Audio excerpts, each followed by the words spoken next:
김해 썰전!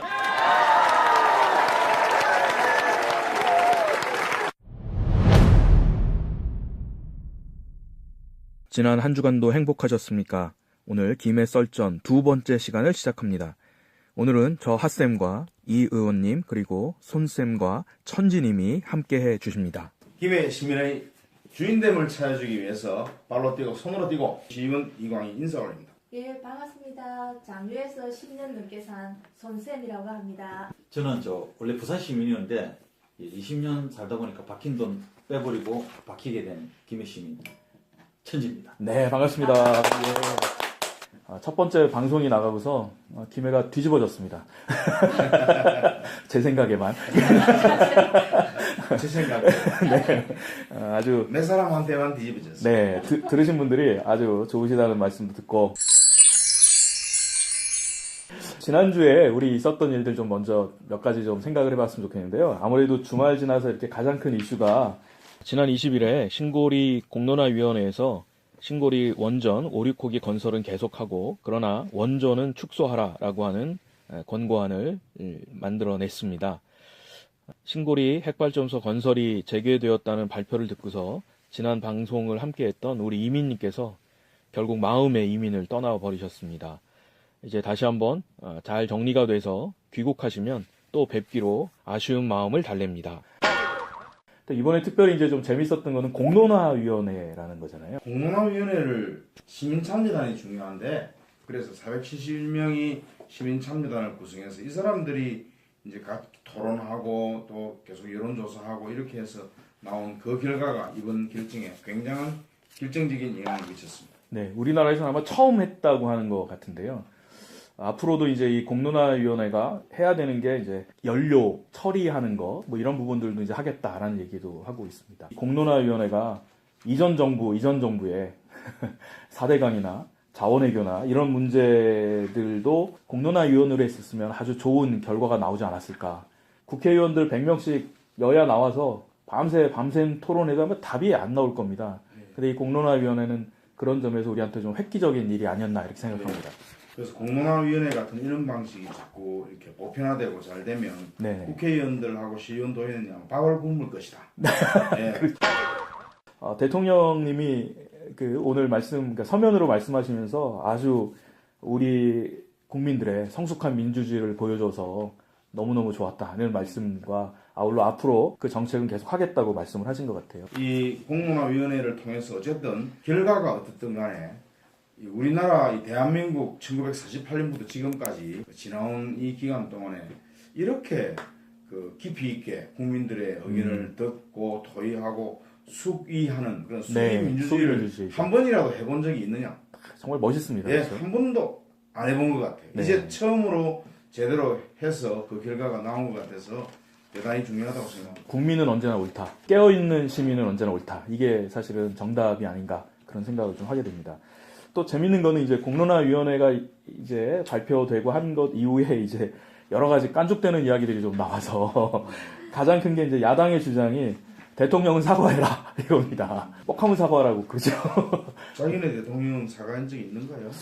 자유한국당은 사실은 그렇지 않았습니까? 이거 공론화위원회를 하기도 전에 짜고 치는 고스톱이라 그랬어요. 그래서 그때도 이거 하면 뭐 아냐 뭐 이런 식이었는데 실제로는 자기들이 원하는 대로 나오니까 제가 볼 때 깜짝 놀랐던 것 같아요. 그리고 나서는 이제 대처가 대통령을 사과하라 이렇게 나오는 것 같은데 안철수 의원도 또 이상한 소리를 또 했더라고요. 근데 안철수 의원 우리 기억하실지 모르겠지만 자기가 대통령이 되면은 신고리 오륙호기 백지화하겠다 했는데 지금 와서는 또 문 대통령한테 사과하라라고 하니까 이게 헛발질을 계속 하는지 모르겠습니다. 그렇죠? 자기 자신의 이해관계에 너무 몰입하다 보면 이 국가적인 대의를 못 봅니다. 근데 뭔가 이렇게 안타까움도 있고 걱정스러움도 있고 그리움도 있고 그런 어떤 준비위원회에서 교육을 받아가면서 이렇게 결정을 내듯이 국민들도 같이 이렇게 준비해가는 과정이 있었거든요. 같이 보면서 매스컴을 통해서. 네.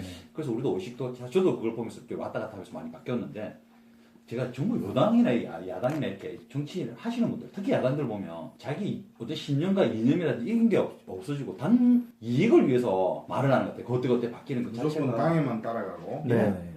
내가 우리 당이 뭘 하기 위해서 내가 앞에 무슨 말을 했느냐가 중요한 게 아니고. 그렇죠. 아바타. 네, 너무 가볍게. 아바타짓만 해왔죠. 너무 가볍게. 이거는 국민이 걱정스럽거나 어떤 지금의 현재 이슈나 문제, 사회적 문제나 미래가 걱정스러운 게 아니라 우리 당, 다 나의 문제만 걱정을 하는 거예요. 그 결과에 대해서 또 시비를 걸고 나오기 전에 시비를 걸고 거기에 대해서 자꾸 나오는 이야기들 자체가 걱정스러운 거죠. 네네.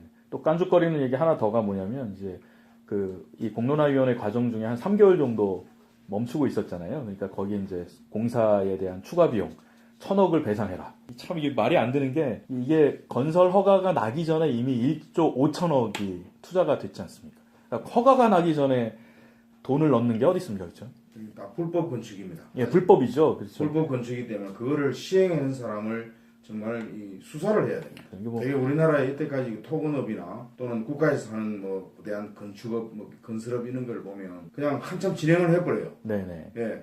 그래놓고 이제 어느 정도 진행되고 난 뒤에 국민들이 문제가 막 일어난다고 이러면 아 이때까지 이렇게 해놓은 게 네, 아깝지 않냐, 그렇죠. 아깝지 않냐, 그러니 해야 되지 않느냐, 네, 그래가지고 네. 억지로 해라 이런 식의 방식을 많이 해왔거든요. 네네. 그러듯이 이번에 이것도 허가를 받기 전에 저렇게 공사를 저질러 놓고는 보는 겁니다. 그래 이번에 결국 공론화위원회에서 결정하게 된 그 결정 중에 많은 부분도 아마 이게 이만큼 진행된 것을 다시 되돌리기가 너무나 큰 손해가 온다. 이분도 감안되었을 겁니다. 아마 충분히 그럴 것 같습니다. 그럼 그런 부분을 아시는 분인데 아는 사람들이 그렇게 진행을 해왔다는 얘기죠. 그렇죠. 옛날부터. 관행처럼 그렇죠. 그래서 무슨 멋있게는 사업비 선투입 이렇게 썼어요. 예. 알박기죠, 알박기. 잘못된 간행이면 그것도 적폐. 알박기 공사죠. 네. 그래서 그거를 좀 적폐죠. 예. 그래서 이건 정말 이럴 때 고쳐야 됩니다. 앞으로. 네. 그래서 오히려 사업비 뭐 엉뚱한 소리 하는 것보다 사실 이런 문제들에 대한 것들을 좀 고쳐야 되는 것이 먼저가 아닌가 이런 생각을 하게 됩니다. 아니 그걸 공사비를 물어내라는 사람이 있으면 잘못했으니까 그러면 그런 사람은 명단을 딱 적어 아니 각서를 쓰게 해야죠. 그러니까 나중에 그게 원자력 자체가 잘못됐을 때 그게 비용은 네가 내라. 아 그렇게 어떻게 단서를 달아면 말을 함부로 안 할까요? 자기 조사를 하고 심각하게 뭔가 연구를 하고 너무 이렇게 턱 던져놓고 잘못되면 그때 문제지 내가 잘못된 거 아니다. 천지님을 검찰총장을 시켜야 돼요. 아, 그러네요. 예. 그렇죠. 추천 검찰총장. 또 두 번째 소식은 그 독일의 에버트 재단이 2017년 인권상을 받는 대상으로 우리 1,700만 대한민국 국민들 이렇게 하셨더라고요. 그래서 이게 굉장히 기분이 좋은 일이 아닌가라는 생각을 합니다. 그래서 이제 시상식은 12월 5일 날 독일 베를린에서 열린답니다. 프리드리히 에버트 재단이 네. 그 독일 그 사회당의 네네. 출연 연구 교육기관입니다. 우리나라에는 그런 게 조금 부족한데 네. 예를 들어서 더불어민주당에서 우리 국민들의 그 민주의식을 함양하기 위해서 재단을 하나 만들어서 교육도 하고 뭐 훈련도 하고 문화사업도 하고 이런 게 있다면 그런 건데 독일은 상당히 오래전부터 이런 재단을 만들어서 국민들 민주 시민 교육을 꾸준히 해온 이 재단입니다. 상당히 세계적으로도 유명한 인정받는 그런 재단입니다. 네. 그래서 이제 오는 28일이죠. 그러니까 이번 주 토요일인 것 같은데요. 그때 6시에 촛불 집회 1주년을 맞이해서 계획하고 있습니다. 혹시 아주 재밌는 얘기는 이 뒷이야기 중에 그런 얘기가 있습니다. 우리 이제 이력서 같은 거 쓰지 않습니까? 수상경력, 에버트상. 프리드리히 에버트 재단에서 주는 네, 상을 받는다. 그러니까 이 1,700만 우리 촛불을 한 번 이상 든 분들은 이력서에 쓰시면 될 것 같습니다. 인권상. 또 이제 세 번째 소식은 다스는 누구 겁니까? 그러니까 무슨 얘기를 하다가 끝했고 다스는 누구 겁니까? 지금 이게 지금 우리 유행어처럼 됐습니다. 이거 이야기 들으니까 그 주인이 없는 것 같던데. 제가 제 겁니다. 제 겁니다. 감옥소에 가서 범틀로 사시겠다. 지금까지 발표된 여러 가지 이야기를 봐서 그거 사실은 제 겁니다. 이렇게 얘기 안 하면 사실 이거는 양심도 없는 거 아니겠습니까?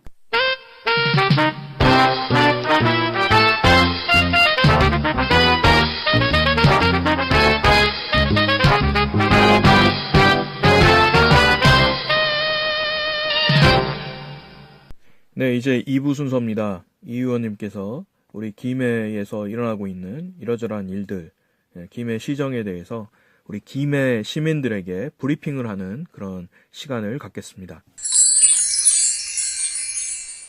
오늘 특히 그 김해시의회에서 회의가 있었거든요. 그 회의에서 5분 자유 발언이 막 쏟아지고 7명이 쏟아졌어요. 지금 김해 정치가 상당히 지금 활성화되고 있습니다. 네. 활성화되고 있는 가장 주범 김해 신공항. 아, 신공항. 예, 그렇습니다. 김해 신공항 문제가 폭발하면서 시의원들의 활동이 많아지는 중에 첫 번째로 주민자치 정확하게 말하면 주민참여예산위원회의 결성을 촉구하는 주민참여예산위원회는 어떤 거냐면은 김해 시민들이 구성하는 김해시 예산을 이렇게 좀 만들면 좋겠다고 하는 사람들의 모임을 지역별로 내지는 직능별로 계층별로 이렇게 만들 수 있는 겁니다. 그런데 이제 그거를 잘 하고 있는 데가 현재로서는 전국에서 울산입니다. 아, 울산. 네, 전 예산의 3%를 이 주민 참여 예산위원회에서 제안하고 올린 예산을 가지고 하고 있거든요. 근데 김해는 이 예산위원회도 안 만들어 놨습니다.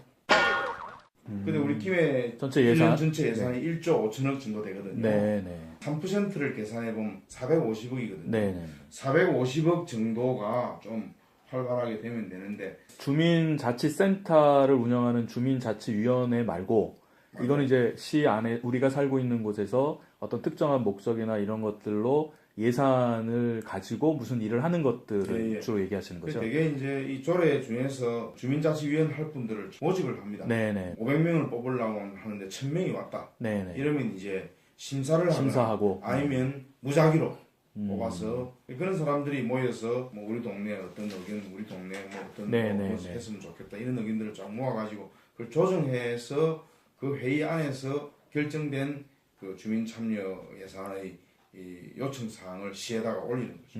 그럼 시에서는 거의 받아주게 돼 있고. 예. 네네네. 주민 참여 예산을 할 수 있도록 조직을 하자는 예, 말씀이죠. 그렇습니다. 네. 근데 그 실제로 그런 조직이 우리 김해에는 지금 현재 없는. 네, 조례도 하도록 되어 있는데 없고. 안 되고 있는 겁니다. 그래서 이번에 오늘 하성자 더불어민주당 소속의 예. 여성 의원께서 이 주민참여예산위원회가 꼭 빠른 시일 내에 구성되어서 네네. 주민들의 뜻을 반영해야 된다는 것을 촉구하는 그런 자유 발언을 했습니다. 그렇죠. 그러니까 그냥 그 시에서 공무원들이 전체적으로 그냥 봐서 예산을 배정하는 것보다 우리 시민들이 우리 삶에서 필요한 부분들이 있지 않습니까? 그러니까 전체적으로 못 보는, 그러니까 우리 주변의 삶에 밀착되는 우리 생활에 필요한 것들을 예산으로 세워서 그것들을 시에다가 그렇게 하는 거 굉장히 정말 예. 그 풀뿌리 민주주의의 예. 아주 핵심 중에 핵심일 것 같습니다. 그리고 이 주민참여예산위원회가 잘 되면 시의원들이 밥을 굶게 됩니다. 시의원들이 필요가 없게 됩니다. 그게 또 잘 되나 안 되나. 예, 또 잘 보시는 되나 안 되나 감시도 하고 그걸 도와주는 자리이기도 한데 너무 잘 되면 시의원들이 밥을 굶게 됩니다. 시의원들이 필요 없을 정도로 이게 잘 되면 그게 우리가 바라는 세상이죠. 정말 그렇습니다. 우리가 지금 뭐 그 교육이나 우리 그러니까 거시적인 측면 말고 우리 삶에서 그런 부분들에 대해서는 이 주민 참여 예산이라는 게 굉장히 많이 필요할 것 같습니다. 이제까지 이 주민 참여 예산제를 활발하게 만들어내지 못한 책임이 한 부분도 기존의 시의원들이 있습니다. 또 심보를 좀 들이다 보면 아까 이야기했잖아요. 이런 게 활발하게 되면 시의원들이 할 일이 자꾸 없어집니다. 이런 게 안 되고 있을 때 시의원이 나서가지고 야, 이 동네 내가 뭐 해줄게, 이 동네 해줄게 해가지고 쫙 해주면 자기가 폼이 나는데 이런 것들이 있으면 그쪽으로 상당수가 주민들의 관심을 쏠리고 거기서 상당한 일을 하거든요. 그러다 보니까 자기가 일을 독점하려고 그러지 그런 쪽에 나눠주기 싫어서 별로 이런 쪽에 관심을 안 가졌다는 점도 있습니다. 그런 게 기득권인 것 같아요. 그렇죠. 가진 자는 내놓지 않으려 하는 거. 예, 그거 근데 천사네. 그래서 와 그걸 몰랐다는 게 아까 말씀하셨지만 나는 몰랐다 그런 게 있었다는 게 신기하고 몰랐다는 게 참 그런데 뭐 배신감 같은 어머님이 딱 그런 말씀을 해주시니까 이런 게 있었구나라고 지금 알게 되는 건데 SNS에서 자꾸 퍼뜨려야 돼요. 우리는 큰 적폐를 찾지 말고 김에 숨어있는 자그마한 적폐를 찾아요. 그렇죠. 네, 네. 저 내일부터 그거 알아다니래. 지방 적폐. 지방 적폐. 찾고 우리 동네 적폐. 또 이런 방송을 계속 퍼뜨리고 아까 저 도로 뒤집는 거 이야기하셨잖아요. 네. 그 적폐잖아. 네, 맞아요. 예산을 원에 다. 올해 안에 다 설나된다고 했던 것도 뒤집어서 보도블록 또 새로 깔고. 뿌리 깊은 적폐죠. 네. 보도블록 공사 연말 네, 때 맞아요. 예. 그런 거를 찾아서 정말 예산이 낭비되고 중복되는 거를 찾아서 이 팟캐스트 방송에서 좀 이야기를 하면 좋겠습니다. 네. 이제 두 번째 지난 18일인데요. 별로 좋지 않은 내용인데 김해 씨의 모 의원 대리운전을 하고 집으로 가다가 대리 그 운전 기사를 폭행했다라고 하는 기사가 이렇게 났더라고요. 예. 장류가 선거구인 이모 시의원. 네네네 그렇게 그러니까 났더라고요. 저는 네. 아니죠. 네. 저도 아니 그렇죠. 이 저도 의원인데 장류지만 그 다른 분입니다. 예. 근데 이제 이 의원이 대리운전 차를 타고 가다가 사건이 일어난 거죠. 네네. 대리운전 기사라는 게 우리 사회적으로 약자에 속하잖아요. 네네. 그 사람을 그냥 폭행을 하고 두드려 패고 해서 3주 진단이 나오고 그렇게 해서 현재로는 경찰에 수사 신청을 하려고 하는 그런 네네. 상황에 돼 있거든요. 근데 네네. 본인이 자꾸 폭행을 안 했다고 자꾸 이야기를 하고 네네. 맞은 사람은 그러면 내가 자해한 거냐? 네, 뭐 그런 식의. 예, 네. 이 사진들도 그렇게 이 나쁜 나와요. XX 이래가지고 서로 간에 굉장히 지금 이렇게 되어 있습니다. 근데 이제 우리 많이 알지만 그 우리 김해 시의 윤리위원회라는 것이 있다고 하는데 김해시 네, 의회 의회 안에 근데 뭐 제대로 작동이 된 적이 별로 없다고 하더라고요. 그래서 그런 문제들에 대해서 시의회에서 의회 차원에서 어떻게 일이 진척되고 있는지 건 자체가 명확하게 드러나라 그러면 경찰이 수사를 하고 조금 시간이 네, 지나야 시간 되겠지만 이것 자체로만 봐도 너무나 부끄럽고 너무나 이 참담한 일입니다. 그래서 그렇죠. 이 같은 시의원으로서 너무 죄송하기도 하고 부끄럽기도 하고 자괴감이 많이 드는 그런 사건입니다.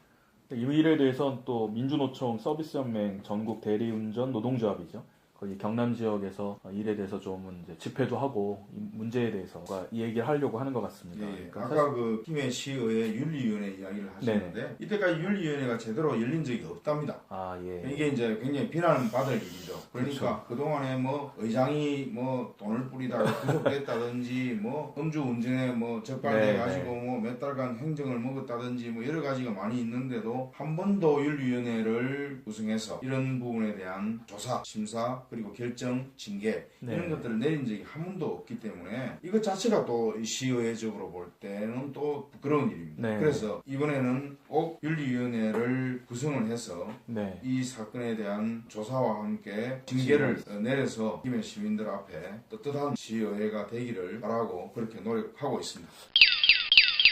김해시는 뭐 시의회뿐만 아니라 우리 앞선 시장들을 생각해도 아주 창피한 일들이 너무 많거든요. 이번에 이제 뭐 문제를 일으키신 이 의원이 작년에도 이제 음주운전으로 벌금 200만 원을 면허 정지죠. 뭐 100일 뭐 이런 이야기가 있으니까 사실 우리가 뽑은 사람들 아닙니까? 우리가 뽑은 사람들이니까 그 뽑힌 사람으로서의 책임을 다 해야 되는 거 아닌가 이런 생각을 좀 하게 됩니다. 그뿐만이 아니라 지난 한 20년을 돌아보면 네네. 김해시 정치판에서 국회의원 시장을 했던 사람들이 뭐 거의 뭐 살아남은 사람이 별로 없을 정도로 이제 선거법 위반 이런 걸로 전부 구속되거나 이렇게 말로가 좀 비참하게 이런 과정을 거쳤습니다. 그래서 정말 부끄럽죠.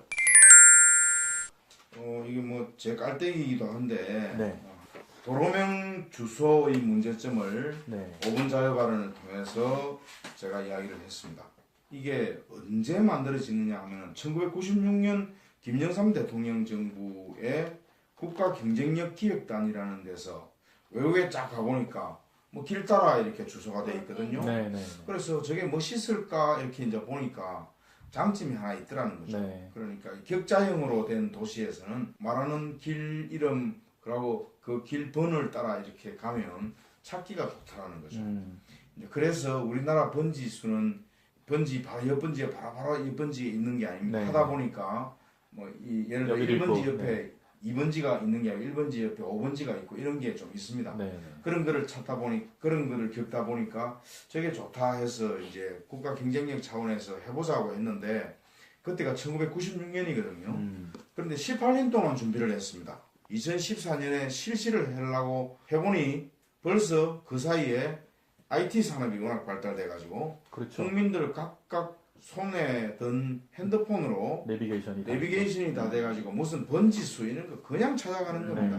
그 뭐 길로 이렇게 찾을 필요가 없이 그냥 번지수로 찾아가는 겁니다. 그런데도 불구하고 그렇다면 그 중간에 이렇게 우리가 환경이 바뀌었으니 이 정책은 중도에 바꿨어야 된다고 생각합니다. 그런데 그렇지 않고 공무원들이 제일 잘하는 게 앞사람 하던 거 받아 하는 게 제일 잘하는 겁니다. 필요 없는 짓을 전국적으로 5천억이라는 돈을 주고 하게 된 겁니다. 거기다가 더 심각한 것은 네, 예, 맞습니다. 유구한 역사와 이 전통 내지는 문화가 포함되어 있는 그런 어느 동네, 어느 마을, 어느 리 이런 게 전부 다 없어지고 뭐 김해대로 몇 번 저 따지면 구산동도 김해대로고 부원동도 김해대로고 동산동도 김해대로에 다 한 길에 다 엮여 있는 데가 있거든요. 네네. 그러면 자기가 어느 동에 살고 있는지에 대한 이런 이름들이 점차 쓰지 않음으로써 머릿속에 사라져가는 네, 그래서 맞습니다. 이 문화도 부정되고 역사도 부정되는 이런 문제점이 있기 때문에 이것은 실패한 정책 내지는 나쁜 정책이라는 생각이 들어서 네네. 근데 이게 중앙에서 했습니다. 중앙정부가 있는데 그러면 우리 김해 차원에서 구워갈 수 그러면 지금 각 그 건물마다 붙어있는 그 판에 거기에 동네 이름 네네. 번지수 이런 것들을 같이 써서 우리의 역사를 그대로 보존하고 음. 또 찾기 쉽게 그대로 하는 게 그럴까를 근데 지금은 로가 되니까 몇 개 동에 걸쳐서 로가 있어서 이게 도대체 어디인지 알 수가 없고 또 심지어는 처음에는 이제 우리가 이 제도를 볼 때 그냥 로로만 표기하기로 했었거든요. 그런데 갑자기 가로를 해서 거기 동이나 아파트명을 네, 썼지 네, 않습니까? 예. 왜 그러냐면 집값이 떨어지니까. 더 복잡해. 그러니까 우리 동은 유명한 동네인데 그 동 그 이름이 없어지니까 이제 그래서 가로해서 이제 그런 식으로도 있었고요. 또 아까 의원님 말씀하신 것처럼 18년이나 걸렸다는 거 아닙니까? 그 때문에 공무원들이 계속 미뤘다가 한 것이 아닌가 이런 생각도 좀 들고요. 무슨 로도 아직 제가 그 바뀐 지가 오래됐는데 우리 집 주소도 못 외워요 그냥. 아, 그렇죠. 이게 별 옛날 주소를 아직 병행 표기를 하고 있으니까 그럼 옛날 주소가 편해요. 실제로 제 주변의 대부분도 옛날 주소가 편해서 어디 뭐 강북서나 어디 뭐 접수하거나 아니면 우리가 뭐 인터넷상으로 뭐 개원 가입하거나 이러면 옛날 주소 병행 표기가 가능하기 때문에 그거 뭐 확실하게 정부에서도 바꾸자도 아니고 바꾸지 않으면 어떻게 하겠다도 없으니까 사람들이 편한 걸 하는 거죠. 예, 방금 그 천지님의 이야기가 지금 현재 실상을 나타내고 있는 겁니다. 네네. 2014년부터 도로명 주소만 표기하도록 되어 있어요. 그래서 번지수는 표기 못하도록 되어 있습니다. 그러나 방금 이야기했듯이 실상이 이렇습니다. 번지수를 다 쓰고 있어요. 그것은 소위 법률을 위반하고 있는 거예요. 관공서에서도 법률을 위반해도 그게 더 편리하고 더 알아좋으니까 따라가고 있는 그 문화부 장관들 뭐 이렇게 출신해서 한 66명 정도가 위헌 소송도 제기한 적이 있어요. 그러니까 저희 이것에 대해서 헌법에 명시된 전통 문화 보존 의무에 반한다. 뭐 이런 것 때문에 위헌 그 소송을 제기한 적도 있는데 이 주소대로 하면 이 시골에 몇 가구 없는 거 이게 띄엄띄엄 있는 데 있지 않습니까? 네. 이건 한꺼번에 몰아서 로가 돼 버리니까 이런 데는 정말 어려운 거죠. 택배 기사들은 전부 자기가 네. 갖고 있는 핸드폰에 그 도로명을 써넣으면 번지로 바뀝니다. 네네. 번지로 바뀐 거를 내비에 쳐넣습니다. 그러면 제일 쉽게 찾아진대요. 실제로 이거를 가장 많이 쓰는 주소를 가장 많이 사용하는 사람들이 이렇게 사용하기 때문에 결국 이게 판명이 난 겁니다. 네네. 이게 편리하고 그런 건데 그러나 거기에다가 변기하자. 경기. 예. 네. 동 이름과 번지수와 마을 이름을 변기하자. 번지를 없앨 수가 없습니다. 그렇죠. 지금 지금 등기부등본 다 등기부등본에 들어가 있습니다. 보면 저 번지가 다 돼 있어요. 네, 번지는 재산권 소유와 면적의 개념이 네, 네. 있거든요. 근데 이게 도로명 주소는 위치밖에 개념이 없습니다. 네. 지난번에도 조금 이야기를 했고 한국 전쟁 전후 민간인 학살자가 힘에 많이 있다는 이야기도 했고 네네 그렇죠. 또 일단 위령제가 있다는 이야기를 네네. 했는데요. 2009년에 정확하게 보고가 됐고 조사는 2006년 조사를 할 때 그 조사 작업 반장을 제가 했습니다. 김해 지역에 그 민간인 학살 얼마나 이렇게 되고 어떻게 지역마다 어떻게 흔적이 어떻게 남아 있어서 네네. 사람들을 찾고 막 했던 그 가족들이 그렇죠. 손이 남아 있으니까요. 그랬던 그 작업을 제가 했는데 근데 그것이 전체를 절대로 알 수 없습니다. 우리가 알아낸 만큼인데 실제로는 몇 배 더 그러지 않을까. 이게 이 민간인 학살 이런 일이 일어나고 예를 들어 빨갱이라 그래가지고 사람을 잡아 죽이고 막 이런 경우 생기면 그 집안이 통째로 이사를 가는 경우. 그렇죠. 그렇죠. 예. 뭐 낙인 옛날에 뭐 예. 연좌제도 있었고 예. 낙인이 찍히지 그 않았겠어요. 첫째는 집안에 너무 충격이 컸고 네. 그 다음에 또 한 가지는 살아남아 있어도 낙인이 있으니까 이사를 가버리면 그래도 거기서는 뭐 다른 말 없고 그런 것들이 있고 해서 자손이 그대로 지역에 살아남아 있으면 추적이 되는데 네네. 그렇지 않은 경우가 있기 때문에 272명의 그 피학살자를 알아냈지만 실제로는 더 많을 것이다. 네. 그래서 이번 그 문화원에서 272명의 위패를 모셔놓고 김해 시장님을 대신해서 기획조정실장 네. 그리고 김해 시의회 의장 그리고 김해 시의원들 다수가 참여해서 주민들과 유족들과 함께 위령제를 그러니까 전에 그 말씀하신 대로 그 272명이 이제 그 발굴되고 했을 때는 그때 참여정부 시절 때 아니겠습니까? 예, 그렇죠? 그렇습니다. 그때 2006년이 예, 노무현 대통령께서 사과도 하시고 뭐 예. 그랬던 거로 알고 있는데 그 일 이후로 한 10년 동안 제가 보니까 거의 방치된 것 같이 예, 그랬습니다. 그렇게 지나갔다가 그랬다가 이번에 김해에서도 작년부터 위령제를 그렇죠. 하게 됐습니다. 작년부터 하신 것 같습니다. 그래서 사실 시기적으로 이 짐작이 가죠. 네. 어떤 정부가 있을 때 이런 데 네. 대한 진지한 사과가 있고 어떤 정부가 있을 때 이게 사과가 제대로 되지 않는지가 나타나죠. 예, 맞습니다. 참 우리 민족의 슬픈 역사인데 그 역사에 대해서 우리가 제대로 인식하지 않으면, 그러니까 자료를 보니까 뭐 이 경남 전체 굉장히 예. 많은 지역에 이 일들이 있었더라고요. 그래서 아픈 일입니다. 다음에 그렇죠? 기회가 있으면 한번 이야기를 드리겠는데 경남 김해가 보도연맹 사건의 피해가 굉장히 심한 지역이 우리가 아는 저 진영이라든지 네네네. 뭐 이런 곳에 곳곳에 학살지가 남아 있고요. 그 역사의 아픈 부분 그리고 너무나도 억울했던 사람들이 많이 있다는 것을 오늘은 여기까지만 말씀드리겠습니다.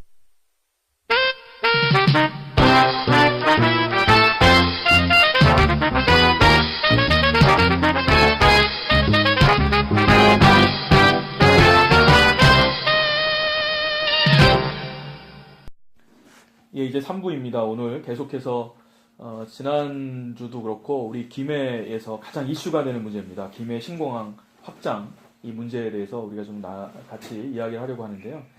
지난 16일입니다. 그 부산시청에서 서병수 부산시장이 기자회견을 열어서요.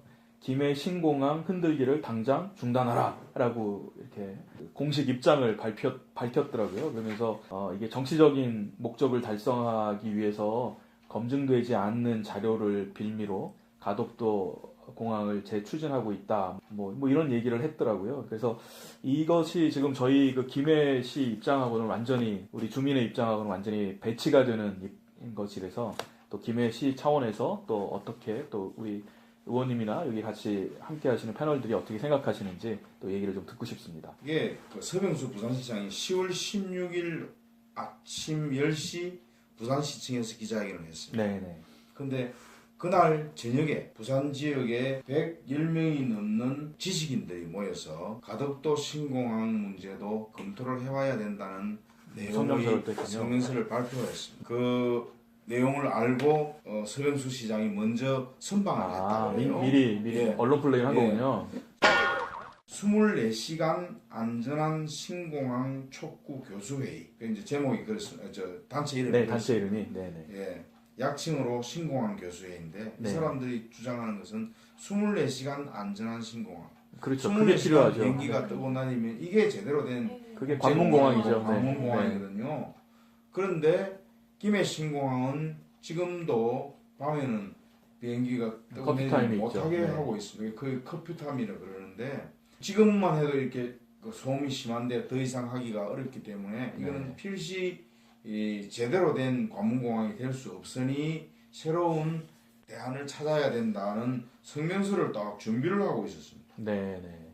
그러니까 김해에서 김해 신공항 안 된다, 가덕도로 가야 한다는 이야기가 나오는 정도 시기에 이게 딱 나오니까 부산시장이 머리에 아침에. 찌가 좀 내렸는가 봐요. 네. 그래가지고 이 사람이 어떤 건가 하면은 지난 1년 전에 자기가 가덕도 예, 맞습니다. 계속 주장하다가 김해 신공항을 확장한다 그러니까 처음에는 굉장히 반발을 했어요. 맞습니다. 부산 힘만으로도 따로 할 수 있다. 할 수 진짜. 있다고 떠들고 내가 이 가덕도가 관철이 안 되면 부산시장을 사퇴하겠다고 했다가 네. 일주일간 생각해 보니까 너무 아까웠던가 봐요. 그래가지고 부산시장 사퇴를 하지 않고 시장직이 예, 시장. 시장직이 너무 아까웠던가 봐요. 그래가지고 이제부터는 김해 신공항으로 잘해봅시다 하고 돌아다니는데 자기로서는 아픈 부분 그렇죠. 아닐까요? 그렇죠. 네, 맞습니다. 어쩔 수 없이 받아들인. 음. 그런데 이게 지금 와서 1년 후에 와서 다시 이제 가덕도로 가자는 이야기가 나오고 그러니까 자기가 그 억지로 받아들였던 이런 부분에 대한 굉장한 컴플렉스가 느껴졌는지. 근데 저는 지도자는 이래서는 안 된다고 생각합니다. 그렇죠. 정말 주민들이나 전문가들이나 이런 사람들이 의견을 이야기를 하면 받아보고 그렇죠. 그게 자기 속이 썰이든 뭐 자기 뭐 허파가 썰이든 간에 다 들어보고 그 다음에 주민들의 뜻이 이러니 다시 좀 의논해 봅시다. 내가 이런 결정을 내렸든 안 내렸든 간에 주민들의 뜻이 중요합니다. 네네. 그거 해야 될 건데 아집이죠 아집. 네. 아집고 독선입니다. 그래서 내가 그때 속이 썰이도 그 김해로 결정하자고 했는데 너 교수들이 무슨 소리냐 김해에서 무슨 소리냐 이거거든요. 네네. 그러면서 표현이 뭐냐면 얄팍한 정치술수다. 네. 김해에서 가덕도 이야기를 하는 것은 얄팍한 정치술수다. 근데 뭐 교수님들이 뭐 얄팍한 예, 그 김해 주민들이 술수라겠습니까? 소음에 괴로워서 네. 좀 갔으면 좋겠다는 거 하고 교수들이 117명이나 되는 교수님들이 이렇게 점잖게 새로운 대안을 찾아야 이것이 관문공항이 된다는 대단히 합리적인 이야기라고 네, 생각합니다. 맞습니다. 그런 이야기에 대해서 얄팍한 정치술수라고 이런 표현을 하는 것 자체가 저는 참 듣기가 안 좋았는데요. 이거에 대해서 이제 김해시에서 네. 반박을 했습니다. 서병수 시장은 그랬거든요. 김해 시장도 그걸 그렇겠다. 받아들였지 네. 않냐. 허 시장은 아니다. 네. 소음 조건이 대책이 있었다. 있다면 네. 소음 대책이 제대로 실현된다면 이 공항이 수용할 수 있는 것이 안 된다. 이제 네. 아니다고 이렇게 이야기를 했고요. 또 오늘 또 김명희 의원이라고 그 5분 자유 발언에서 그 재미있는 이야기를 했어요. 서병수 시장 자신이 1년 전인 2016년 6월 20일 영남권 신공항을 가덕도에 유치하지 못하면 시장직을 사퇴하겠다는 입장을 재차 밝히는 국회의회에서의 기자회견에서 정치적 목적이 포함되어 있지 않으면 전문가들도 대부분 가덕도가 될 것이라고 한다고 언급하였고 김해공항 확장안에 대해서는 그런 주장은 김해공항의 현장 여건을 몰라서 하시는 말씀이라며 김해공항 근처에는 민가도 많아서 소음에서 자유롭지 못하고 밤 11시부터 6시까지는 어느 비행기도 뜨고 내리지 못해 제2의 허브공항 국제공항의 역할을 할 수 없다고 본인이 스스로 일축했습니다. 이 이야기를 김명희 의원이 딱 들면서 네.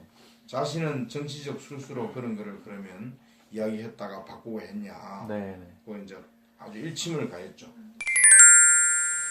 김해시 안에서도 지금 건설 반대위가 지금 조직돼서 움직이고 있지 않습니까?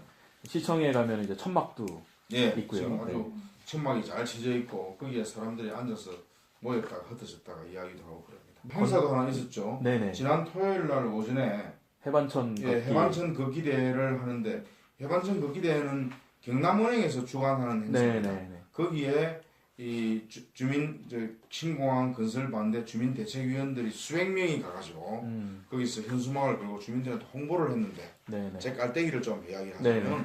다들 이렇게 홍보만 현수막만 듣고 있고 말을 안 해요. 네. 그래서 제가 딱 그냥 한 20분간 사람들이 지나가는 자리에서 김해 시민 여러분 오늘 그 걷기 행사 잘 하시고 이거는 꼭 알아야 됩니다. 김해 신공항 소음 대책이 없기 때문에 김해가 소음 도시가 됩니다. 김해 신공항 막아야 됩니다. 이 이야기를 한 20분 동안 계속 그러셨군요. 했습니다.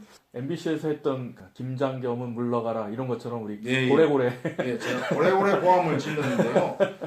옛날 생각이 나더라고요. 네. 6월 항쟁 때 네. 그 주민들 상대로 네, 이야기했던 맞습니다. 그 제가 생각이 났어요. 네, 이거 당분간 계속해서 김해시청 앞 주차장에서 집회도 계속 뭐 이미 신고도 하고 계속 열게 되고요. 또 우리 주변에서도 이 신공항 문제에 관해서 계속 좀 공론화도 하고 무엇이 문제이고 우리의 피해가 무엇인가를 좀 잘 봐야 될 필요가 좀 있는 것 같습니다. 그래서 실제로 뭐 보고서나 뭐 이런 것들에 대한 문제점들도 계속 신문에서 보도가 되고 있고요. 또 특별히 제가 좀 재밌었던 거는 소음을 우리 데시벨로 측정하지 않습니까? 그 데시벨로 측정을 하게 되는데 보통 40데시벨부터 우리 인체에 영향을 미친다고 하는데 60데시벨 정도 되면 잠을 자기가 어렵고 한 80데시벨 정도 되면 청력 손실이 시작이 되기도 하고요. 대도시의 교통소음이 90데시벨 정도 되고요. 비행기의 경우에는 110데시벨 정도가 된답니다. 쥐를 가지고 소음 실험을 해봤더니 한 150데시벨 정도가 되니까 쥐가 죽었답니다. 그러니까 굉장히 큰 거죠. 쥐가 죽을 정도로. 그다음에 우리 사람의 경우에는 120데시벨 정도 되면 아주 참을 수 없는 고통을 느낀다는데 이 비행기의 일반적인 평균 데시벨이 110 이라고 네. 하네요. 그래서 층간소음 문제도 지금 힘들어 죽겠는데 비행기까지 우리가 이 소음까지 떠안는다는 것은 그래서 뭔가 대책이 있지 않으면 안 된다는 것을 좀 얘기합니다. 그래서 제가 드라마를 보는데 한 번씩 이렇게 중요한 대목에서 꼭 비행기가 슝 그냥 잘려버려요. 여름철에 창문 열면. 그럴 수 있죠. 근데 그럴 수 제가 이걸 딱 이 이야기 딱 들으면서 뭐 40데시벨 뭐 150데시벨에 죽을 수 있다는 이야기 딱 들으니까 이게 저한테는 제가 좀 최근에 우울증도 겪고 여러 가지 좀 문제가 좀 있었는데 이게 가습기 살균제랑 다를 바가 없는데 이거 좀 일종의 이거 원인을 좀 제공해 소음 원인이 있습니다. 제가 수 있죠. 뭔가 이렇게 우울함을 잊으려고 저는 좀 이렇게 심각한 프로도 잘 안 봐요. 뭐 사건과 실화도 안 보고 개그 프로, 코미디 프로, 드라마도 조금 약간 불륜은 안 보려고 노력하는데 꼭 재밌는 대목에서 비행기가 슝이라 그렇군요. 좀 이거 문제인데 이거는 가습기 살균제가 똑같은 건데 이건 어디 가서 또 항의를 해야 됩니까? 예, 그게 소음이 소리 없는 질병입니다. 축산을 하는 사람들이 이야기를 하는데 소음이 자꾸 많아지면 짐승들이 새끼를 안 하는데 그 뭐 신경정세, 정신병세 이런 많은 사람들의 그 질병 소음이 한 원인이 되고 있습니다. 뭐 1분에 뭐 몇 대씩 뜰 거 아니겠습니까? 1분에 한 대씩. 1분에 거의 한 대씩. 예. 이건 보통 소리가 아니거든요. 또 이게 또 뭐 비행기도 하늘에서 체증이 있으니까 이게 또 선의 비용을 하게 되는데 그러면 또 우리 동네나 어느 동네나 다 나타날 수 있어서 김해 전체적으로 지금 피해를 입을 상황이 지금 되어 있습니다. 아니 그게 그러면 고속도로 가면 우리 저 고속도로 길람의 아파트 옆에 네. 방음벽 설치해 주잖아요. 네네. 민원 그것 때문에. 네. 그러면 김해도 위에 덮어줘야지 그렇게 되면. 어떻게 캡슐처럼? 뭐 어떻게 해줘야 되나? 비행기 소리가 안 나도록. 왜 고속도로는 되고 하늘은 안 되는 거야? 나는 살기가 힘든데. 그 국회의사당처럼 도움을 몰랐으면 좋았어. 아니면 제가 김해를 김해 들어온 지 20년 김해 시민인데 김해를 떠나야 되는 또 비행기 소리 때문에. 저는 이 공항 이거를 맨처음 가덕도 가느냐 뭐 미랑 가느냐 이러는데 갑자기 그렇죠. 김해 공항 확장 이렇게 발표나니까 진짜 깜짝 놀랐어요. 이게 뭐 전혀 그런 게 없다가 그러니까 그런 거 섣불리 그렇게 발표를 하시면 안 되지. 공론이 이렇게 뭐 안 정해졌다면 다시 한 번 더 논의를 하든지 이래야 되는데 이걸로 결정을 내버리니까 그때 진짜 정말 그 김해 시민 한 사람으로서 굉장히 화가 많이 났거든요. 김해 사람들이 완전히 던터기를 쓴 겁니다. 그렇죠. 예, 그것도 예고 없이 결국은 우리가 김해 공항을 확장할수록 김해 사람들이 가장 많은 소음 피해를 볼 수밖에 없게 돼 있습니다. 김해 공항 문제는 앞으로도 계속 문제가 되기 때문에 지속적으로 이 팟캐스트에서 계속 다뤄졌으면 김해 설전에서 계속 다루도록 했으면 좋겠습니다. 안전하고 살기 좋은 김해를 만들어야 합니다. 네, 맞습니다. 모두 비행기 뜰 때마다 일어날 것 같아요.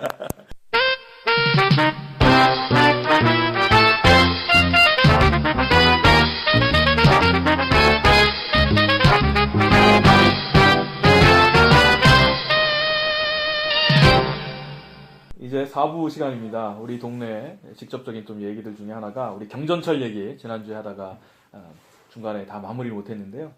오늘 또 경전철 얘기 좀 마저 해야 될 것 같습니다. 경전철 좀 타보셨죠? 예, 정말 짧고 2칸밖에 안 돼서 이쁘더라고 보기에는. 이뻐서 정말 애들 그 대학생들 탈 때 낮에는 그냥 유람도 하면서 이렇게 탔는데 내가 바쁠 때 진짜 공항을 갈 때라든지 부산을 나갈 때 딱 탔는데 그렇게 먼지 정말 나 옛날에 우리가 그 완행열차 예, 딱 그 기분이었어요. 레일 바이크다고 하시는 그 정도 힘을 안 들었는데 레일 바이크는 내 힘으로 가는 거의 레일 바이크 수준. 경전철 이게 어떻게 해서 사업이 이렇게 이루어졌는지 이것도 맨 처음에 지난주에 조금 이제 설명도 해주셨는데 의원님 또 지난번에 말씀해 이제 주시죠. 그 이야기를 좀 했죠. 그 김해 설전을 제 2회 김해 설전을 들으시고 이런 이야기를 이제 하면 1회를 한번 들어보고 싶다. 그래서 1회를 들어보면 됩니다. 전편의 마지막 장면을 보고 이제 뭐 이렇게 그 다음 장면을 생각하고 이러듯이 지난 1회가 한 50분간 했죠. 네, 그 안에 경전철 이야기가 있거든요. 그 경전철 이야기를 같이 들으면 좋겠지만 그건 뒤에 듣기로 하고 제가 오늘은 이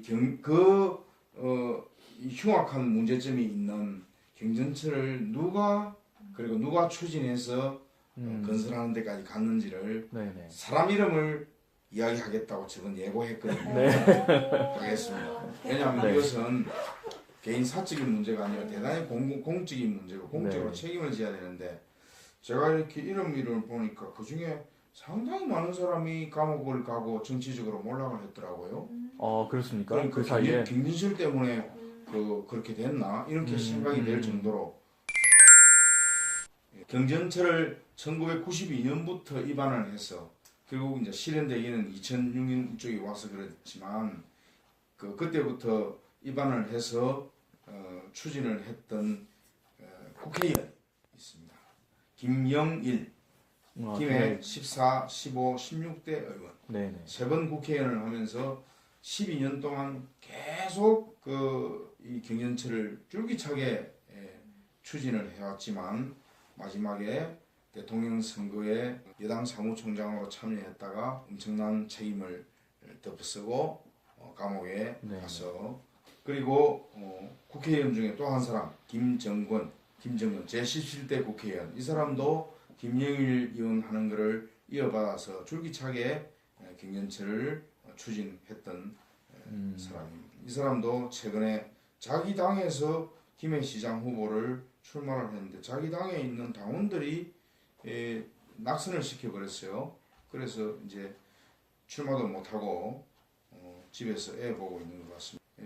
시장으로서 네. 경전철을 추진하고 계약까지 한 사람이 송은복 1995년부터 2006년까지 김해시장을 재임하고 제대로 이제 딱 계약을 할 때의 경전철을 건설할 계약을 할 때 당시 계약자가 김해시장 송은복 송은복. 2002년도였어요. 김해에서 시장을 굉장히 오래 했는데 이 계약을 하고 그리고 그 다음에 무슨 용기가 나는지 갑자기 국회의원 선거에 출마했다가 떨어졌어요. 네. 자기는 충분히 될 거라고 나왔는지 몰랐지만 최철국 의원한테 낙선을 당하고 마치고 난 뒤에 선거법 위반으로 감옥에 갔어. 아이고.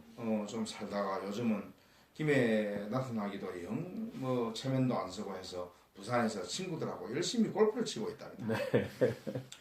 뒷얘기까지. 예, 그다음에 경전철 관련 도해산 의결 당시 찬성 경상남도 도의원이 있습니다. 그 사람이 정용상, 김정권, 옥반혁.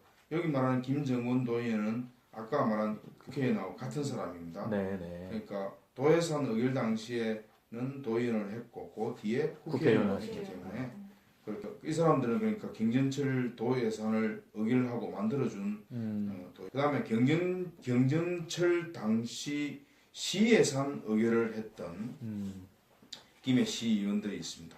찬성했던 시의원들이 숫자가 많네요.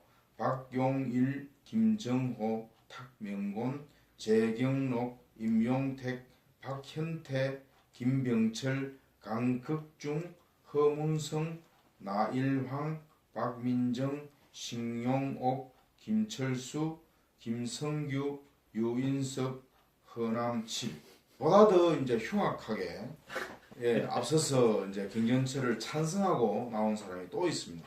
이건 뭐냐면 경전철 조기 착공 범시민 대책위원회라는 단체를 만들어서 김해 시내에 현수막을 수백 개를 붙이고 경전철 빨리 하자 지금 지휘권이 났습니다. 빨리 하자 했던 그 대책위원회 위원장이 김종간 뒤에 김해 시장이 되신 거. 한번 4년간 한번 하고 마치자마자 무상급식을 국가로부터 받고 했던 사람이 김종간 그리고 나일황 아까 시의원 이름 중에 있었던 사람 나일황이고요. 이렇게 해서 김해 경전철을 입안하고 추진하고 찬성을 해왔던 사람들 명단을 이상과 같이 불러드렸고요. 그 어려움에도 불구하고 경전철을 반대했던 그리고 시민들의 편에 서서 반대했던 공직자들이 또 있습니다. 숫자는 작은데도 그래도 이만하면 불러드리겠습니다. 경전철 반대 국회의원 김맹곤, 최철국, 경전철 반대 경남도의원이 한 명이 있었는데 김성우, 그리고 경전철 반대 경상남도 교육위원이 한 명 있었습니다. 누군지 경전철 반대 김해 시의원이 2명 있었습니다. 참 찬성을 했는데 반대했던 김유하, 류진환 이렇게 두 분의 시의원이 나서서 반대를 했고요. 이분들이 이제 모여서 경전철 반대 및 지하철 유치 범시민 추진위원회를 만들어서 활동을 했습니다. 이 경전철 반대 및 지하철 유치 범시민 추진위원회와 아까 말했던 경전철 조기 착공 범시민 대책위원회가 충돌을 했습니다. 네, 네. 그래서 했는데 서로 현수막도 걸고 집회도 따로 하고 했는데요. 아까 이야기를 이제 그 조기 착공 그쪽은 이야기했으니까 경전철 반대 및 지하철 유치 범시민 추진위원회 명단을 말씀드리자면 고문 김덕영, 선진규. 예, 이분 두 분 다 진영에 사시네요. 네. 김덕영 이분은 전 김해 군의회 의장이고 선진규 이분은 전 도의원인데 우리 노무현 대통령 그 생가 쪽에 거기에 청소년 수련원을 짓고 지금도 활동을 하고 있는 분이죠. 예. 그다음에 공동대표 배용우, 김성우, 이광희, 배용우 전 시의원, 김성우 전 도의원, 이광희 그렇게 이제 세 사람이 공동대표를 했고요. 네. 부위원장으로 아까 나왔던 김유하, 류진환 이런 시의원들도 들어가고요. 김상원, 김종철, 문희우, 박금석, 박병출, 박영재, 배종태, 안흥원, 이성구, 이재우, 전덕재, 정지연, 차배준 이런 분들은 그리고 사무처장으로 박덕규, 사무처장 김명수 지난번 1회 방송 때 네네. 사무처장으로 말씀을 하신 네, 나오셨죠. 박덕규 고천 선생님 나오셨죠. 예, 고천 선생님입니다. 네. 이상으로 경전철 입안 추진 찬성 그리고 경전철 반대 공직자 및 함께했던 분들의 명단을 발표를 했습니다. 근데 이제 기왕에 이제 지어진 경전철이어서 이제 문제가 되는 거는 저희가 이제 적자 보존을 계속해서 해오고 있지 않습니까? 2011년부터 16년까지 한 2,124억 굉장히 큰 돈 아닙니까? 이렇게 네. 하고 앞으로도 이제 계속 적자 보존을 해서 중간에 뭐 수익 보전 방식에서 비용 보전 방식으로 이렇게 바꾸기도 하고 했습니다만 네. 또 의원님이 보시기에는 결국에는 이 경전철의 이 재정의 문제들을 어떻게 해결하시는 게 가장 적절할 거로 생각이 되십니까? 경전철을 그냥 딱 중단을 하고 네. 거기에 마라톤 코스를 넣어가지고 마라톤을 하는 게 좋다는 그런 농담이 있고요. 레일바이크 좋습니다. 네, 농담이 있고요. 수속도로 가는. 근데 이제 지금 그래도 타보면 하루에 한 5만 명이 탑니다. 네, 지금 현재 그렇죠. 예, 그러니까 처음에 17만 명이 타겠다는 거는 진짜 뻥이었고 처음 개통했을 때 3만 명이 타더라고요. 근데 그동안에 김해 인구가 좀 늘고 또 교통기관이 생기면 또 거기에 맞는 사람들의 움직임이 또 생깁니다. 거기 관청에 다니는 사람들. 네. 조금씩 늘어난 효과가 있어가지고 현재 하루에 5만 명 정도가 탑니다. 학생도 타고 직장인도 타는데 그런 사람들을 생각해서 그래도 일단은 좀 유지는 하면서 네네. 해야 되겠다는 생각은 들지만 이 1년에 수백억씩 없어지는 그 김해 시민들의 세금이 1년에 수백억씩 이 회사로 들어가거든요. 그렇죠. 이건 좀 문제가 너무 많다. 그래서 시작할 때 국가 시범 사업으로 국가 시범 그렇죠. 이게 사업으로 시작이 시작을 됐으니까. 했기 때문에 이거는 국가의 그 책임을 넘기는 것이 옳겠다. 원리적으로도 옳고 그렇겠다. 그래서 국가가 직접 관리하기도 하고 국유화하자. 예, 국유화하는 것이 현재로서는 대안이라고 생각을 하고요. 그걸 최근에 제가 개인적으로도 두 국회의원한테 말씀을 드렸습니다. 그러니까 좀 뭐 말은 되긴 하나 아직 좀 이렇게 뭐 이야기하기는 어렵겠다는 생각을 합니다. 그런데 이제 저는 방향은 그렇게 가야 된다고 생각합니다. 두 번째는 시민권 제대로 들여다보기 강의의 소개입니다. 이미 지난주 목요일부터 시작이 됐는데요. 지난주 목요일에는 첫 번째 강의로 부경대 신영식 교수님의 민주시민 교육의 과제와 전망이라는 강의를 했습니다. 이번 주 목요일입니다. 10월 26일 목요일에도 저녁 7시부터 장유농협 강당에서 이제 두 번째 강의가 시작이 됩니다. 인제대학교의 강재규 교수님께서 국민주권과 지방자치라는 제목의 강의를 해주시게 됩니다.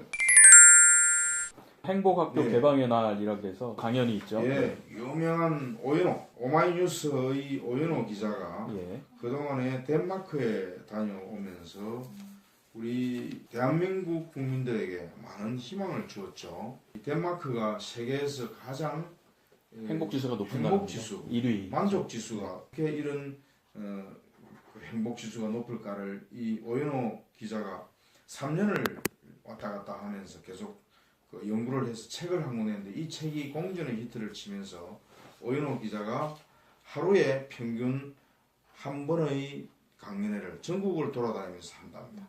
네. 그러니까 쉬는 날은 있으니까 어떤 날은 오전에 강의 한 번, 오후에 강연을 다니면서 우리도 행복할 수 있을까라는 그런 제목으로 다 함께 행복할 수 있는 길을 찾는 그 강의를 하고 다니는데 이거를 그 김해 봉암초등학교에서 합니다. 이게 행복학교 나누기 이 강연이고요.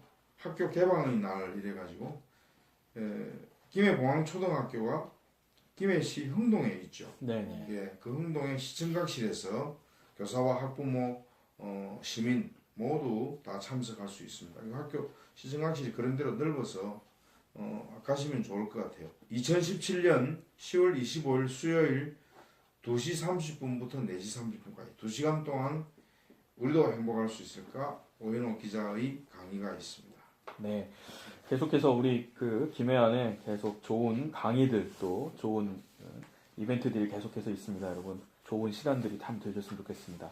또 오늘도 긴 시간 동안 함께 하셨는데요. 하여튼 수고 너무 많이 하셨고 계속 앞으로 더 좋은 모습으로 우리도 최선을 다해서 또 그렇게 또 하겠습니다. 오늘 모든 우리 패널들 또 의원님들 감사하고 고맙습니다. 이것으로 우리 마치겠습니다. 수고하셨습니다.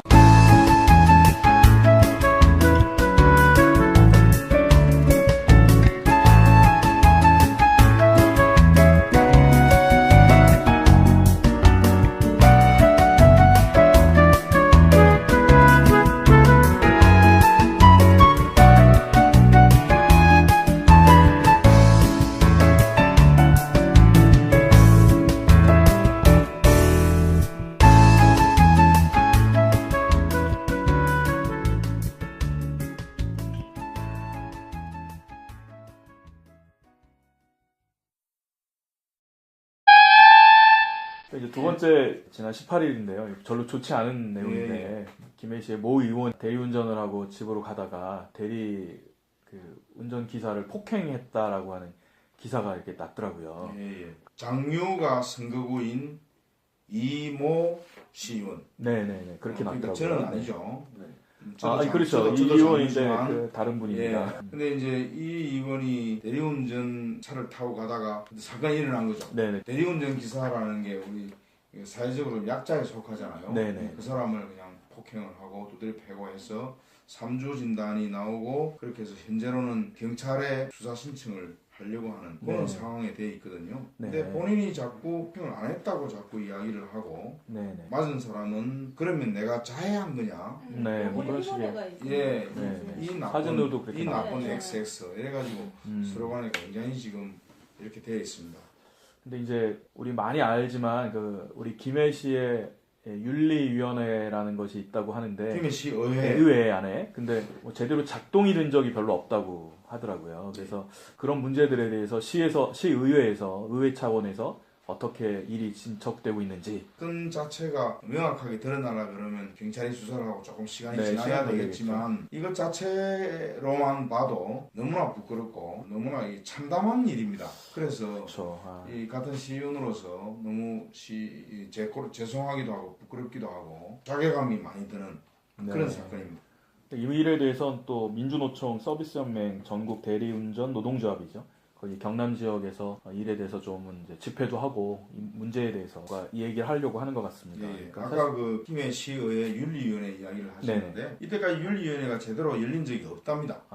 이게 이제 굉장히 비난받을 일이죠. 그러니까 그동안에 뭐 의장이 뭐 돈을 뿌리다가 구속됐다든지 뭐 음주운전에 뭐 적발돼 가지고 뭐 몇 달간 행정을 먹었다든지 뭐 여러 가지가 많이 있는데도 한 번도 윤리위원회를 구성해서 이런 부분에 대한 조사, 심사 그리고 결정, 징계 네. 이런 것들을 내린 적이 한 번도 없기 때문에 이것 자체가 또 시의회적으로 볼 때는 또 부끄러운 일입니다. 네. 그래서 이번에는 꼭 윤리위원회를 구성을 해서 네. 이 사건에 대한 조사와 함께 징계를 내려서 김해 시민들 앞에 떳떳한 시의회가 되기를 바라고 그렇게 노력하고 있습니다.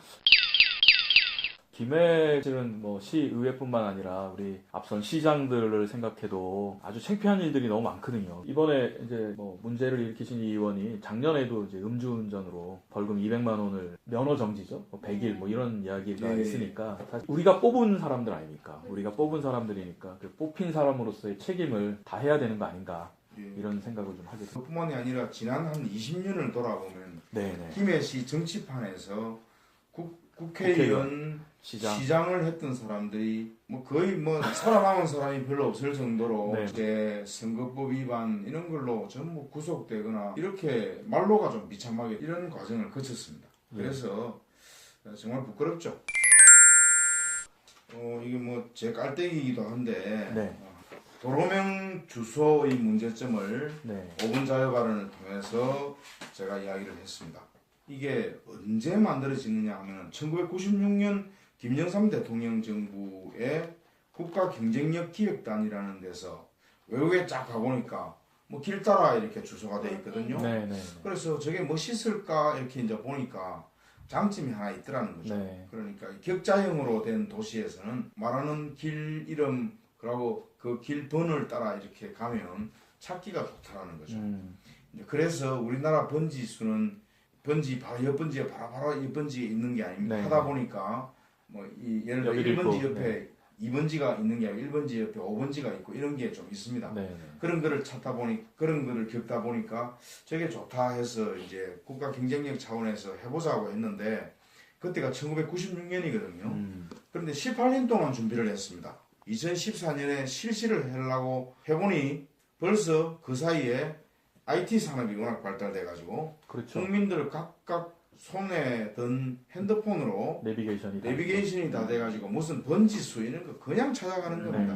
그 뭐 길로 이렇게 찾을 필요가 없이 그냥 번지수로 찾아가는 겁니다. 그런데도 불구하고 그렇다면 그 중간에 야, 이렇게 우리가 환경이 바뀌었으니 이 정책은 중도에 바꿨어야 된다고 생각합니다. 그런데 그렇지 않고 공무원들이 제일 잘하는 게 앞사람 하던 거 받아 하는 게 제일 잘하는 겁니다. 필요 없는 짓을 전국적으로 5천억이라는 돈을 주고 하게 된 겁니다. 거기다가 더 심각한 것은 유구한 역사와 이 전통 내지는 문화가 포함되어 있는 그런 어느 동네, 어느 마을, 어느 리 이런 게 전부 다 없어지고 뭐 김해대로 몇 번 저 따지면 구산동도 김해대로고 부원동도 김해대로고 동산동도 김해대로에 다 한 길에 다 엮여 있는 데가 있거든요. 네네. 그러면 자기가 어느 동에 살고 있는지에 대한 이런 이름들이 점차 쓰지 않음으로써 머릿속에 사라져가는 그래서 맞습니다. 이 문화도 부정되고 역사도 부정되는 이런 문제점이 있기 때문에 이것은 실패한 정책 내지는 나쁜 정책이라는 생각이 들어서 이게 중앙에서 했습니다. 중앙정부가 있는데 그러면 우리 김해 차원에서 구워갈 그러면 지금 각 그 건물마다 붙어있는 그 판에 거기에 동네 이름, 번지수 이런 것들을 같이 써서 우리의 역사를 그대로 보존하고 또 찾기 쉽게 그대로 하는 게 그럴까를 지금은 로가 되니까 몇 개 동에 걸쳐서 로가 있어서 이게 도대체 어디인지 알 수가 없고 또 심지어는 처음에는 이제 우리가 이 제도를 볼 때 그냥 로로만 표기하기로 했었거든요. 그런데 갑자기 가로를 해서 거기 동이나 아파트명을 썼지 않습니까? 왜 그러냐면 집값이 떨어지니까. 그러니까 우리 동은 유명한 동네인데 그 동 그 이름이 없어지니까 이제 그래서 가로해서 이제 그런 식으로도 있었고요. 또 아까 의원님 말씀하신 것처럼 18년이나 걸렸다는 거 아닙니까? 그 때문에 공무원들이 계속 미뤘다가 한 것이 아닌가 이런 생각도 좀 들고요. 무슨 로도 아직 제가 그 바뀐 지가 오래됐는데 우리 집 주소도 못 외워요 그냥. 아 그렇죠. 이게 옛날 주소를 아직 병행 표기를 하고 있으니까. 그럼 옛날 주소가 편해요. 실제로 제 주변의 대부분도 옛날 주소가 편해서 어디 뭐 강북서나 어디 뭐 접수하거나 아니면 우리가 뭐 인터넷상으로 뭐 개원 가입하거나 이러면 옛날 주소 병행 표기가 가능하기 때문에 그거 뭐 확실하게 정보에서도 바꾸자도 아니고 바꾸지 않으면 어떻게 하겠다도 없으니까 사람들이 편한 걸 하는 거죠. 네, 방금 그 천지님의 이야기가 지금 현재 실상을 나타내고 있는 겁니다. 2014년부터 도로명 주소만 표기하도록 되어 있어요. 그래서 번지수는 표기 못하도록 되어 있습니다. 그러나 방금 이야기했듯이 실상이 이렇습니다. 번지수를 다 쓰고 있어요. 그것은 소위 법률을 위반하고 있는 거예요. 관공서에서도 법률을 위반해도 그게 더 편리하고 더 알아좋으니까 따라가고 있는 그 문화부 장관들 뭐 이렇게 출신해서 한 66명 정도가 위헌 소송도 제기한 적이 있어요. 그러니까 저희 이것에 대해서 헌법에 명시된 전통 문화 보존 의무에 반한다. 뭐 이런 것 때문에 위헌 그 소송을 제기한 적도 있는데, 이 주소대로 하면 이 시골에 몇 가구 없는 거 이게 띄엄띄엄 있는 데 있지 않습니까? 네. 이건 한꺼번에 몰아서 로가 돼 버리니까 이런 데는 정말 어려운 거죠. 택배 기사들은 전부 자기가 네. 갖고 있는 핸드폰에 그 도로명을 써넣으면 번지로 바뀝니다. 네네. 번지로 바뀐 거를 내비에 쳐넣습니다. 그러면 제일 쉽게 찾아진대요. 실제로 이거를 가장 많이 쓰는 주소를 가장 많이 사용하는 사람들이 이렇게 사용하기 때문에 결국 이게 판명이 난 겁니다. 네네. 이게 편리하고 그런 건데, 그러나 거기에다가 병기하자. 경기. 예. 네. 동 이름과 번지수와 마을 이름을 병기하자. 번지를 없앨 수가 없습니다. 그렇죠. 지금 지금 등기부등본 다 등기부등본에 들어가 있으니까. 보면 저 번지가 다 돼 있어요. 네, 번지는 재산권 소유와 면적의 개념이 네, 있거든요. 네. 근데 이게 도로명 주소는 위치밖에 개념이 없습니다. 네. 지난번에도 조금 이야기를 했고, 한국 전쟁 전후 민간인 학살자가 힘에 많이 있다는 이야기도 했고, 네네, 그렇죠. 또 일단 위령제가 있다는 이야기를 네네. 했는데요. 2009년에 정확하게 보고가 됐고, 조사는 2006년 조사를 할 때 그 조사 작업 반장을 제가 했습니다. 김해 지역에 그 민간인 학살 얼마나 이렇게 되고 어떻게 지역마다 어떻게 흔적이 어떻게 남아 있어서 네네. 사람들을 찾고 막 했던 그 가족들이 그렇죠. 손이 남아 있으니까요. 그랬던 그 작업을 제가 했는데, 근데 그것이 전체를 절대로 알 수 없습니다. 우리가 알아낸 만큼인데 실제로는 몇 배 더 그러지 않을까. 이게 이 민간인 학살 이런 일이 일어나고, 예를 들어 빨갱이라 그래가지고 사람을 잡아 죽이고 막 이런 경우 생기면 그 집안이 통째로 이사를 가는 경우. 그렇죠. 예. 뭐 낙인, 옛날에 뭐 예. 연좌제도 있었고 예. 낙인이 찍히지 그 않았겠어요. 첫째는 집안에 너무 충격이 컸고, 네. 그 다음에 또 한 가지는 살아남아 있어도 낙인이 있으니까 이사를 가버리면 그래도 거기서는 뭐 다른 말 없고 그런 것들이 있고 해서 자손이 그대로 지역에 살아남아 있으면 추적이 되는데, 네네. 그렇지 않은 경우가 있기 때문에 272명의 그 피학살자를 알아냈지만 실제로는 더 많을 것이다. 네. 그래서 이번 그 문화원에서 272명의 위패를 모셔놓고 김해시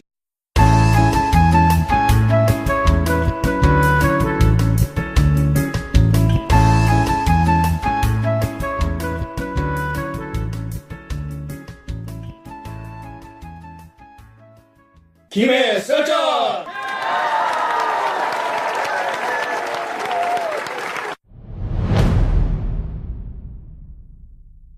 지난 한 주간도 행복하셨습니까? 오늘 김해 썰전 두 번째 시간을 시작합니다. 오늘은 저 핫쌤과 이 의원님 그리고 손쌤과 천지님이 함께해 주십니다.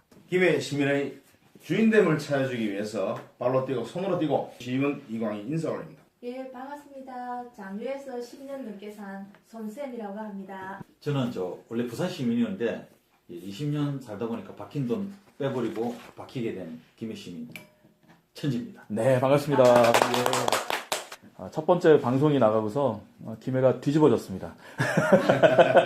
제 생각에만.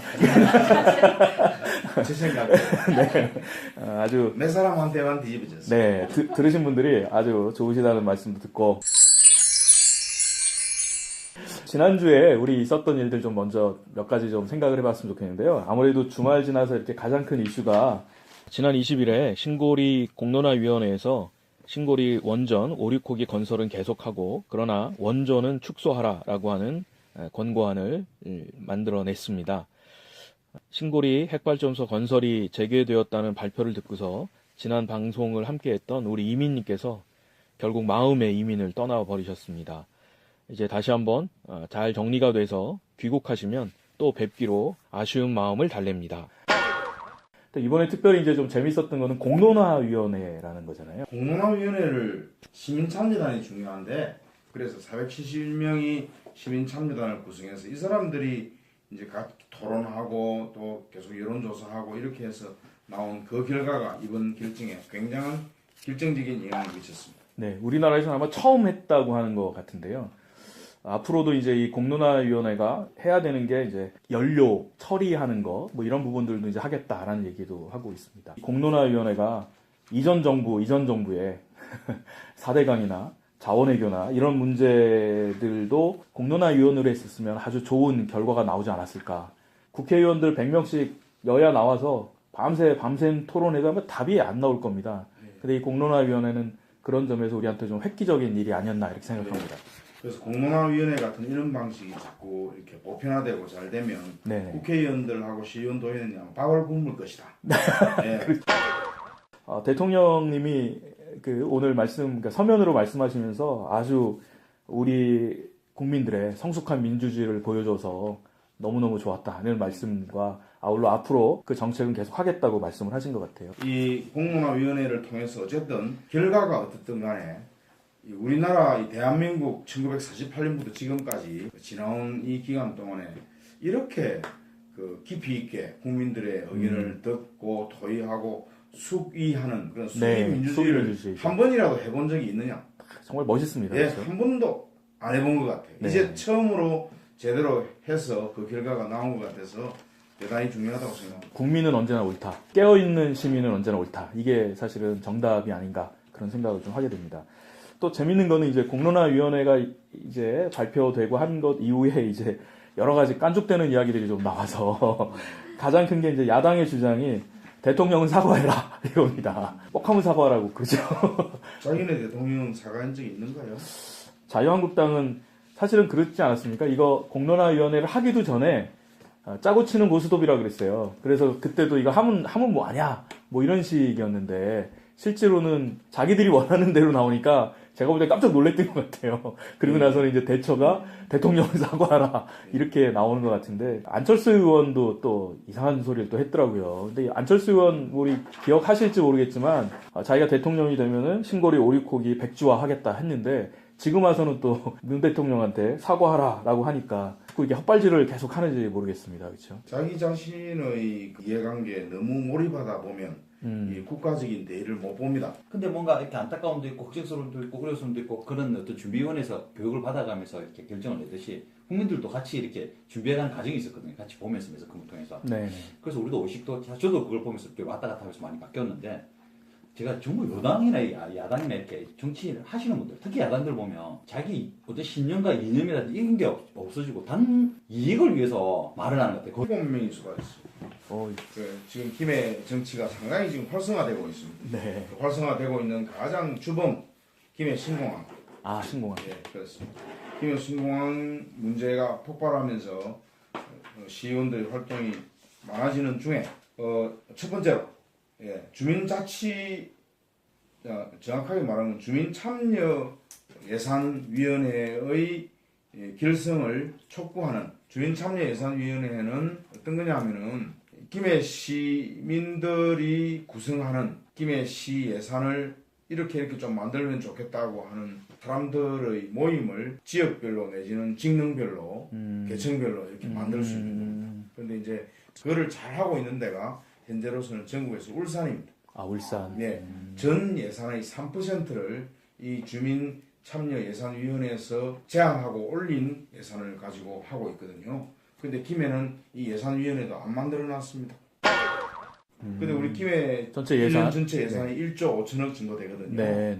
3%를 계산해보면 450억이거든요. 네. 450억 정도가 좀 활발하게 되면 되는데 주민자치센터를 운영하는 주민자치위원회 말고 이거는 이제 시 안에 우리가 살고 있는 곳에서 어떤 특정한 목적이나 이런 것들로 예산을 가지고 무슨 일을 하는 것들을 주로 얘기하시는 거죠? 되게 이제 이 조례 중에서 주민자치위원 할 분들을 모집을 합니다. 네네. 500명을 뽑으려고 하는데 1000명이 왔다. 네네. 이러면 이제 심사를 심사하고 아니면 무작위로 뽑아서 그런 사람들이 모여서 뭐 우리 동네 어떤 의견, 우리 동네 뭐 어떤 거 했으면 좋겠다 이런 의견들을 쫙 모아가지고 그걸 조정해서 그 회의 안에서 결정된 그 주민 참여 예산의 이 요청 사항을 시에다가 올리는 거죠.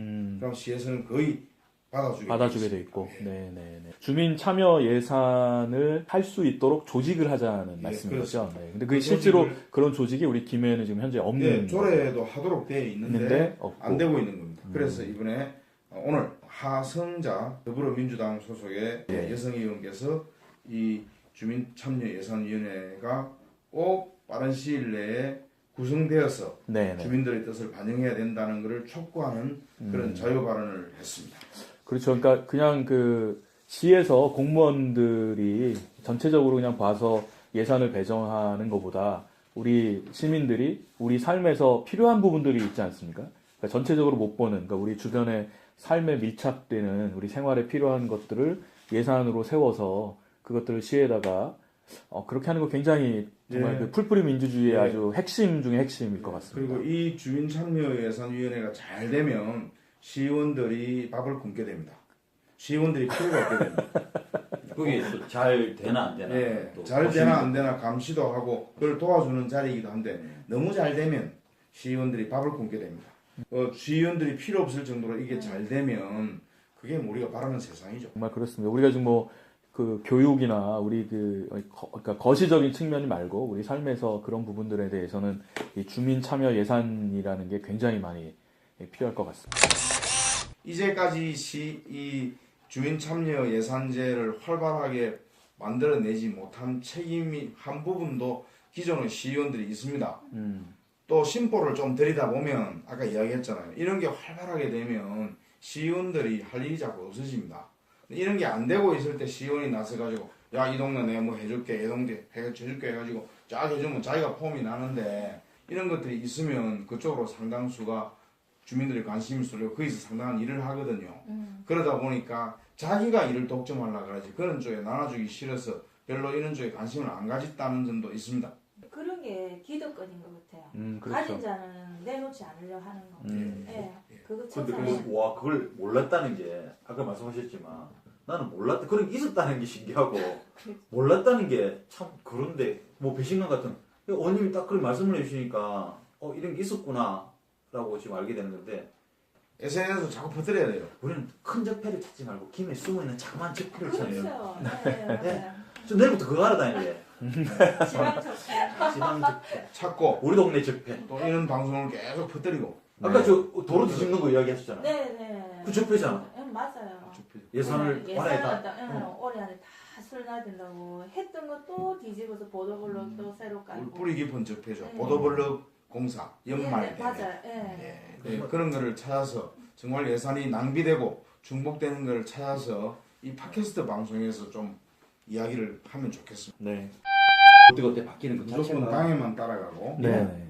내가 우리 당이 뭘 하기 위해서 내가 앞에 무슨 말을 했느냐가 중요한 게 아니고. 그렇죠. 아바타. 예, 너무 가볍게. 아바타짓만 해왔죠. 너무 가볍게. 이거는 국민이 걱정스럽거나 어떤 지금의 현재 이슈나 문제, 사회적 문제나 미래가 걱정스러운 게 아니라 우리 당, 다 나의 문제만 걱정을 하는 거예요. 그 결과에 대해서 또 시비를 걸고 나오기 전에 시비를 걸고 거기에 대해서 자꾸 나오는 이야기들 자체가 걱정스러운 거죠. 네네. 또 깐죽거리는 얘기 하나 더가 뭐냐면 이제 이 공론화위원회 과정 중에 한 3개월 정도 멈추고 있었잖아요. 그러니까 거기에 이제 공사에 대한 추가 비용 1,000억을 배상해라. 참 이게 말이 안 되는 게 이게 건설 허가가 나기 전에 이미 1조 5천억이 투자가 됐지 않습니까? 그러니까 허가가 나기 전에 돈을 넣는 게 어디 있습니까, 그렇죠? 다 불법 건축입니다. 예, 불법이죠, 그렇죠. 불법 건축이기 때문에 그거를 시행하는 사람을 정말 수사를 해야 됩니다. 이게 뭐 되게 우리나라에 이때까지 토건업이나 또는 국가에서 하는 뭐 대한 건축업, 뭐 건설업 이런 걸 보면 그냥 한참 진행을 해버려요. 네네. 예. 그래놓고 이제 어느 정도 진행되고 난 뒤에 국민들이 문제가 막 일어난다고 이러면 이때까지 이렇게 해놓은 게 네, 아깝지 않냐, 그렇죠. 아깝지 않냐, 그러니 해야 되지 않느냐, 네, 그래가지고 네. 억지로 해라 이런 식의 방식을 많이 해왔거든요. 네네. 그러듯이 이번에 이것도 허가를 받기 전에 저렇게 공사를 저질러 놓고는 보는 겁니다. 그래 이번에 결국 공론화위원회에서 결정하게 된 그 결정 중에 많은 부분도 아마 이게 이만큼 진행된 것을 다시 되돌리기가 너무나 큰 순환이가 온다. 이분도 감안되었었거든요. 충분히 그럴 것 같습니다. 좀 그런 부분을 아시는 분들, 아는 사람들이 그렇게 진행을 해왔다는 얘기죠. 그렇죠. 옛날부터. 관행처럼 그렇죠. 그래서 무슨 멋있게는 사업비 선투입 이렇게 썼어요. 예. 뭐 알박기죠, 알박기. 잘못된 간행이면 그것도 적폐. 알박기 공사죠. 네. 그래서 그거를 좀 적폐죠. 예. 그래서 이건 정말 이럴 때 고쳐야 됩니다. 앞으로. 네.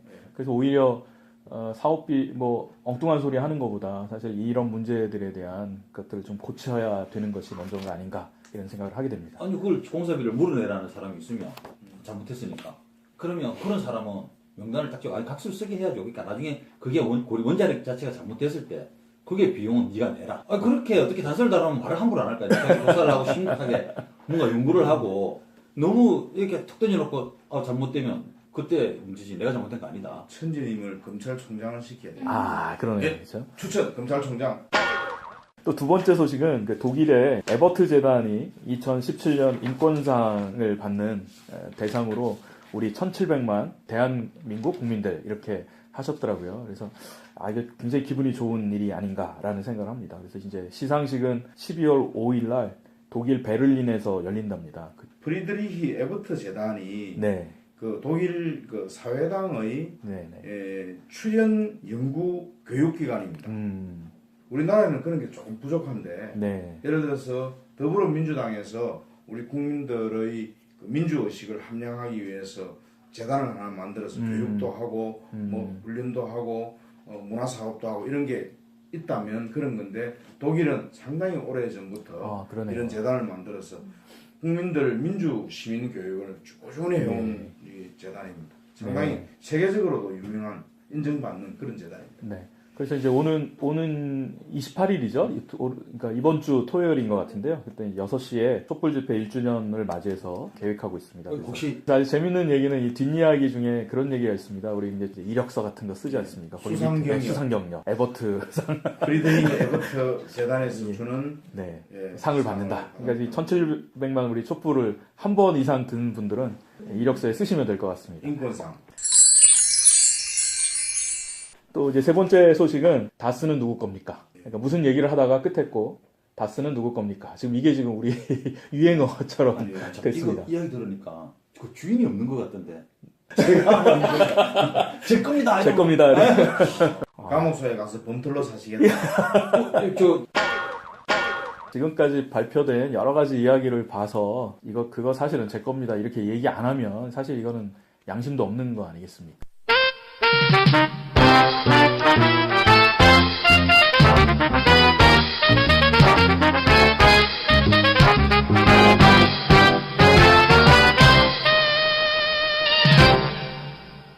네, 이제 2부 순서입니다. 이 의원님께서 우리 김해에서 일어나고 있는 이러저러한 일들, 김해 시정에 대해서 우리 김해 시민들에게 브리핑을 하는 그런 시간을 갖겠습니다.